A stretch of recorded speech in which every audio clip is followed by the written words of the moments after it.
গুরু বাজার কত কত বিকছে বিকছে না ভাই। দেখুন ভাই কি গুরু ভাই, একবারে দেশি অরিজিনাল দেশি ভাই। কৃষক বাজার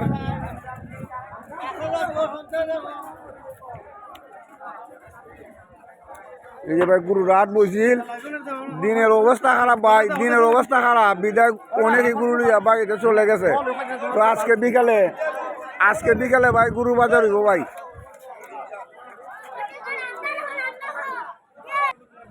আমার বাল্য বন্ধু হাজি শামসুলক, তো শামসুলক শিমুল, শিমুল এই যে বাজারে গুরু বাছুর উঠছিল বেচা কিনা কিরম হয়েছে? আউযুবিল্লাহি মিনাশ শাইতানির রাজিম, বিসমিল্লাহির রহমানির রহিম। সম্মানিত এলাকাবাসী, সুন্দর পরিবেশে, মনোরম পরিবেশে আমাদের গুরু বেচা কিনা চলছে এবং আমি বিভিন্ন এলাকার বিভিন্ন পর্যায়ের নেতৃবৃন্দ এবং সিনিয়র নেতৃবৃন্দকে নিমন্ত্রণ এবং আমন্ত্রণ জানাই আমাদের ঋষি বাজার থেকে সুন্দর পরিবেশে, মনোরম পরিবেশে গুরু কেনার জন্য আমি সবরে আহ্বান জানাই। আমাদের পরিবেশ আইনশৃঙ্খলা সব দিকে সঠিক এবং সুন্দর পরিবেশে গুরু কেনা বেচা চলছে, আরও ভবিষ্যতে চলবে, এখনও চলবে। আচ্ছা ঠিক আছে, ধন্যবাদ। ধন্যবাদ শিমুলকে ধন্যবাদ।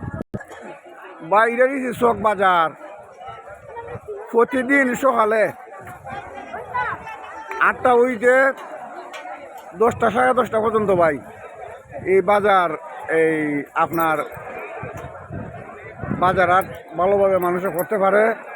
ও তো এখানে অনেক ধরনের জিনিস আছে ভাই, খাটল থেকে দইরিয়া এই যে ভাই এটা কিতা হয় চালের গুঁড়া সহ এমন কোনো জিনিস না পাওয়া যায় না। ওই যে আমার ছোটো ভাই আদ্রুফ গুরু বেচে লাইছো, কত বাজে বেচছো? 50,000 লাভ হয়েছে নি? আচ্ছা যাক, একটা ডেকি বাছুর সে বেচছে 50,000 টাকা। এই যে ভাই ইটে কাটা বিক্রি হয়েছে, এই যে বিক্রি হয়েছে 1,05,000 টাকা ভাই। ঋষি চক বাজার, এই যে আমাদের ঋষি গ্রামের কৃতি সন্তান এই প্রবীণ সাংবাদিক